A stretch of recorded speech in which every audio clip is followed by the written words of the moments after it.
अब non verbal communication क्या है? यूज ऑफ लैंग्वेज और वर्ड्स, मतलब नॉन वर्बल में वर्ड्स भी नहीं यूज करते तुम इशारे यूज करते हैं, ठीक है ना। मतलब तुम कई प्रकार का, याद है तुम अपने फ्रेंड से body language, facial expression, eye contact, ठीक है ना, लॉजिक समझ में आया?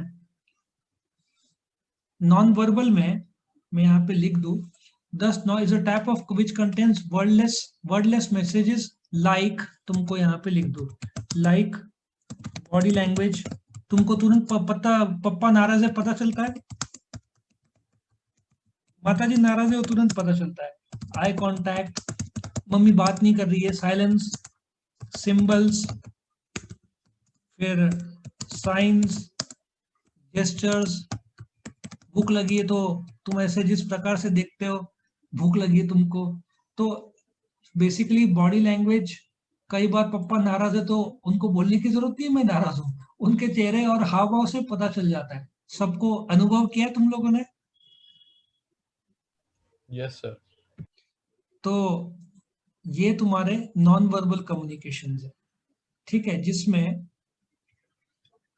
कई बार, इनफैक्ट तुमको विश्वास नहीं होगा, रिसर्च बताता है कि 60 से 80% जो कम्युनिकेशन है अपन नॉन वर्बल करते हैं। शब्द बहुत छोटा सा खेल है कम्युनिकेशन में, इंसान का आई कांटेक्ट, फेशियल एक्सप्रेशन, ये शब्दों से ज्यादा इंपॉर्टेंस देता है।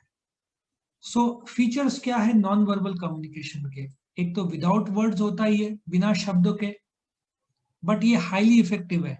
जैसे माताजी तुमसे बात नहीं कर रही है, गुस्से में है, तो वो उल्टा तुमको लगता है कि बाबा डांटा तो अच्छा, शांत रही तो और प्रॉब्लम है। क्या तुमने ऐसे कभी एक्सपीरियंस किया है? किया एक्सपीरियंस? वेदांत ने तो अच्छा खासा एक्सपीरियंस किया होगा, किया है वेदांत के नहीं किया? नहीं सर, अब तक नहीं। नहीं किया? मम्मी नाराज है, बात ही नहीं कर रही है थोड़ी देर के लिए, तुमने घर की साफ सफाई नहीं किया या रूम को साफ सफाई नहीं किया, मम्मी चुप है एकदम, तुम बात करना चाहते हो लेकिन तुम समझ गया मम्मी नाराज है, इज्जत से रूम साफ कर दो वरना बैंड बज जाएगा घर पे, ठीक है। सो ये कम्युनिकेशन ना शॉर्ट मैसेजेस के लिए, हाँ के लिए सर नीचे किया, ना के लिए सर बाजू में किया, ये सब के लिए इट्स ओके। प्लेजर, डिसप्लेजर, खुशी, इमोशन एक्सप्रेस करने के लिए, जैसे हाथ फैला दिया हवा में और खुश हो तुम, ये सब एक्सप्रेशन के लिए बहुत अच्छा।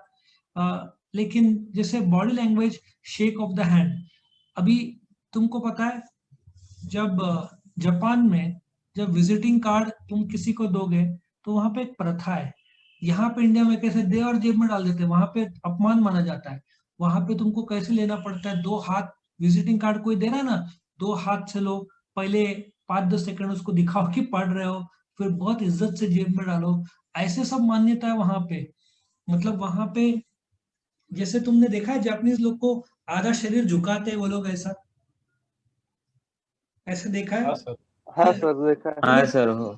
वो लोग हर कोई जब सम्मान देता है ना, सवेरे जब जॉब में जाते हैं तो झुक के सम्मान देते हैं, अपने यहाँ कोई झुका तो लगता है कि योगा कर रहा है, अपने यहाँ तो नहीं चलता है सब। तो बॉडी लैंग्वेज अलग अलग देश में अलग अलग है, ठीक है ना। अभी क्या होता है, जैसे जब तुम थोड़े ऑफिशियल लेवल पे चले जाओगे ना, जैसे हमको जब एंड करना हो बात, स्टूडेंट्स बहुत खींच रहा है तो हम स्ट्रेट फॉरवर्ड बोलते हैं, एनीथिंग एल्स, मतलब हो गया अभी मेरे को दूसरे काम है। तो कई बार यार मेरा ध्यान, एनीथिंग एल्स बोल के मेरा ध्यान कहीं कोई और स्टूडेंट की तरफ गया, अब ये मेरा इनडायरेक्ट मैसेज है स्टूडेंट के लिए कि अब तेरा डाउट मैंने क्लियर कर दिया, अब दूसरे की बारी।